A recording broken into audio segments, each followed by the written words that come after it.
Episode की शुरुआत में हम देखते हैं कि शिरीन मिसेस हतीजे के पास जाने की तैयारी करती है और वो बहुत ही ज़्यादा एक्साइटेड थी और मुस्कुराते हुए अपने पिता को देख रही थी और मिस्टर एनवर भी उसे देख रहे थे और हल्की मुस्कान थी उनके चेहरे पर। लेकिन दूसरी तरफ हम देखते हैं कि डॉक्टर अभी भी लगातार सीपीआर दे रहे थे और फिर कैमरा धीरे धीरे पास आता है तो पता चलता है कि ये सीपीआर मिसेस हतीजे को ही दिया जा रहा है। पास के बेड पर लेटा सार भी ये सारा नज़ारा अपनी आंखों से देख रहा था और तभी हम देखते हैं कि इधर बाहर कुछ बेचैन होने लगती है कि जैसे कुछ बुरा होने वाला हो।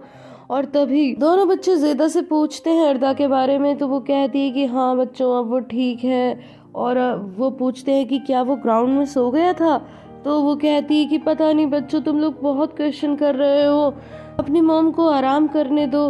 वहीं दूसरी तरफ हम देखते हैं कि डॉक्टर अभी भी लगातार सीपीआर दे रहे थे और इतनी देर हो जाने से शिरीन थोड़ी बेचैन होने लगती है और कहती है कि पापा ये लोग इतनी देर क्यों लगा रहे हैं, कहीं ये लोग भूल तो नहीं गए। लेकिन वो कहते हैं कि नहीं नहीं बेटा कोई प्रॉब्लम होगी। लेकिन जब बहुत देर हो जाती है तो शिरीन से बर्दाश्त नहीं होता और वो रिसेप्शनिस्ट से बहस करने लगती है कि इतनी देर क्यों लग रही है, लेकिन वो भी कोई ठीक से जवाब नहीं दे पाती। दूसरी तरफ जेदा और बच्चे अभी भी बाहर के पास ही थे और डोरुक पूछता है कि आप अर्दा को क्यों नहीं लाई, तो वो कहने लगी कि अर्दा तो अपनी नानी के साथ चला गया है क्योंकि उन्हें लगता है कि मैं अर्दा का ख्याल अच्छे से नहीं रखती। लेकिन डोरुक बोलता है कि नहीं ऐसा नहीं, आप मेरा तो बहुत अच्छा ख्याल रखती हो। ये सुनकर जेदा बहुत खुश होती है और मुस्कुराने लगती है और फिर कहती है अच्छा, तो फिर कहता है हाँ। लेकिन बाहर बोलती है कि जेदा तुम परेशान मत हो, तुम्हारी मॉम अभी थोड़ी सी नाराज है ना, इसीलिए उन्होंने ये सब कहा है। तो वो कहती है कि हाँ मैं समझती हूँ, वैसे भी मैंने नहीं खोया अर्दा को, उसके पिता ने खोया है। ये सुनकर डोरुक पूछता है कि अर्दा के पिता कौन है। अब इससे पहले कि जेदा कुछ बोल पाती तभी निशान कहती है कि मिस्टर एमरे ही इसके पिता हैं। ये सुनकर जेदा और बाहर चौंक जाते हैं और वो इससे पूछते हैं कि उसे कैसे पता चला। तो निशान बड़ी झिझकते हुए बोलती है कि मैंने आपको बातें करते हुए सुन लिया था। लेकिन तभी बाहर पूछती है कि जेदा मैंने अपनी मॉम को नहीं देखा, वो कहाँ है, अभी तक क्यों नहीं आई। तो जेदा बोलती है कि वो बाहर ही है, बस डॉक्टर से बातचीत कर रही है। तो डोरुक बोलता है कि मॉम आप ठीक हो जाओगी। लेकिन इससे पहले कि अपने पापा के बारे में कुछ बोलता है जेदा बोलती है चलो चलो बच्चों बाहर चलते हैं, तो वो उस लेडी को आराम करने दो। लेकिन उनके जाते ही बाहर बोलती है कि नर्स प्लीज जल्दी कीजिए, मुझे बहुत दर्द हो रहा है। तो वो कहती है कि पहले क्यों नहीं बताया। नेक्स्ट सीन में हम देखते हैं कि शिरीन बहुत ही हारा हुआ महसूस कर रही थी। अब तो उसने अपने कपड़े फिर से बदल लिए थे और वो कोने में बैठ के रोने लगती है। तो जैसे तैसे मिस्टर एनवर उसे संभालते हुए बाहर ले जाते हैं तो वो हॉस्पिटल वालों को कुछ अब्यूजिव वर्ड बोलती है। तो मिस्टर एनवर उसे रोकते हैं। तो शिरीन बोलती है कि पापा मैं इससे ज्यादा और कुछ कर भी तो नहीं सकती, और इसमें उसकी मजबूरी साफ झलकती है। इसके बाद मिस्टर एनवर से वो बोलती है कि पापा मुझे सब कुछ डिटेल में बताइए कि मॉम ने क्या क्या कहा था। तो मिस्टर एनवर बोलते हैं कि उन्होंने कहा कि वो बिल्कुल ठीक है, बिल्कुल अच्छी है। लेकिन दूसरे ही क्षण मिस्टर एनवर सोचने लगते हैं कि वास्तव में मिसेस हतीजे ने क्या कहा था।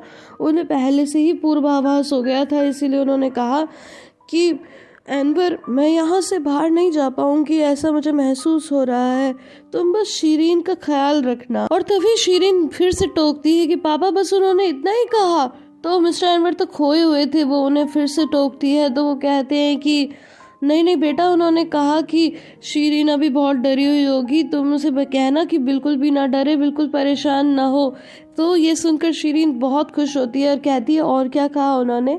तो कहते हैं कि वो कहने लगी कि तुम शेव कर लेना। ये सब सुनकर शिरीन कहती है ओ मेरी प्यारी मॉम, सच में गाइस माता पिता होना कितना मुश्किल है।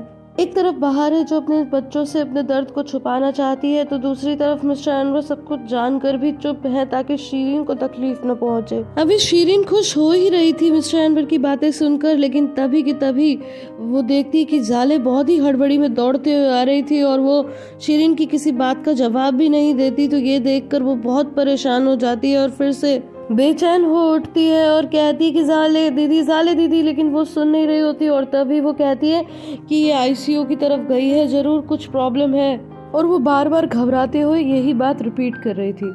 अब हमें एक बार फिर से वही सीन दिखाया जाता है जब बाहर स्टेज पे तालियों की गड़गड़ाहट के बीच एंटर करती है। बाहर कहती है नमस्ते, मैं बाहर चश्मेली, यहाँ तक आने में मैंने बहुत लंबा सफर तय किया। फिर थोड़ी झिझकती है और हिचकिचाते हुए कहती है कि सॉरी, मैं थोड़ी सी एक्साइटेड हूँ क्योंकि पहली बार बोल रही हूँ ना। पता है, मैं तब बहुत ही ज्यादा आश्चर्यचकित रह गई थी जब मुझसे मेरे किसी खास ने कहा कि मैं अपनी कहानी सुनाऊं, क्योंकि मेरे पास सुनाने के लिए कुछ था ही नहीं। मैं तो बस एक साधारण महिला हूँ जो अपने बच्चों को बड़ा करने के लिए संघर्ष कर रही थी। ऐसी तो न जाने कितनी माताएं हैं जो अपने बच्चों को बड़ा करने के लिए संघर्ष करती हैं, और मैं क्या कहूँ कि मैंने कर दिखाया। लेकिन उन्होंने मुस्कुराते हुए मुझसे कहा कि तुम अपनी कहानी इसलिए मत सुनाओ कि तुमने ये कर दिखाया, लेकिन तुम अपनी कहानी इसलिए सुनाओगी ताकि तुम ये कहो कि आप भी कर सकते हो। आगे बाहर कहती है कि मैं बस 12 साल की थी जब मेरी माँ ने मुझे और मेरे पिता को छोड़ दिया था, और तभी पीछे से आवाज आती है, समाप्ति का समय 12:37, और हमें मिसेस हतीजे का मृत शरीर दिखाया जाता है। और इससे भी ज्यादा दर्द भरा तो ये है कि पास लेटा सार पिए सब कुछ अपनी आंखों से देखता है, और सच में गाइस इससे ज्यादा बुरा और क्या हो सकता है। आगे गाइस हमें फिर से वही सीन दिखाया जाता है जहाँ पर बाहर खड़े होकर अपने बारे में बता रही है, और वो कहती है कि मैं अपनी माँ से सालों तक नाराज रही, लेकिन बाद में मुझे महसूस हुआ कि जिसे मैं अपनी नाराजगी समझती थी वो तो वो तड़प थी जिसके लिए मैं अपनी माँ के साथ रहना चाहती थी। इसके बाद स्क्रीन ब्लैकआउट होती है और हमें एक बार फिर से वही सीन दिखाया जाता है जहाँ पर मिस्टर एनवर मिसेस हतीजे से उनके अंतिम क्षणों में बात कर रहे थे। तो मिसेस हतीजे बोलती हैं कि एनवर, मुझे लगता है मैं यहाँ से बाहर नहीं जा पाऊंगी, मुझे यही महसूस होता है। क्या होगा अगर मैं यहाँ से बाहर ना जा पाई तो वो कहते हैं हतीजे, लेकिन वो कहती हैं कि तुम मुझसे वादा करो कि तुम शीरीन की देखभाल करोगे, तुम उस पर कभी कोई दबाव नहीं डालोगे। बाहर स्ट्रॉन्ग है और शीरीन वीक है। उनकी बातें सुनकर मिस्टर एनवर रोने लगते हैं और बार बार हतीजे हतीजे बोलने लगते हैं। तो मिसेस हतीजे कहती हैं, एनवर, जब तक मेरी आंखें बंद ना हो जाए तब तक यहाँ से उठना मत। और यही लाइन बार बार प्रेजेंट में मिस्टर एनवर याद करते हैं कि उन्होंने कहा कि जब तक उनकी आंखें बंद ना हो जाए तब तक मिस्टर एनवर वहाँ से ना उठे।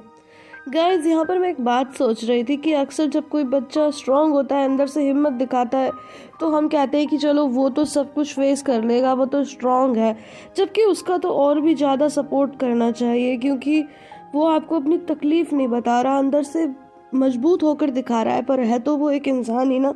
ऐसे लोग तो और भी ज्यादा केयर चाहते हैं क्योंकि वो कभी अपने दर्द को खुलकर बताते भी नहीं है। मुझे पर्सनली ऐसा लगता है। आप लोग क्या सोचते हैं? गाइस, आई होप आपको ये वीडियो पसंद आई होगी। अगर पसंद आई है तो इसे लाइक, शेयर एंड कमेंट करना बिल्कुल भी ना भूलें। फिर मिलती हूँ अगली वीडियो में, तब तक के लिए bye bye and take care.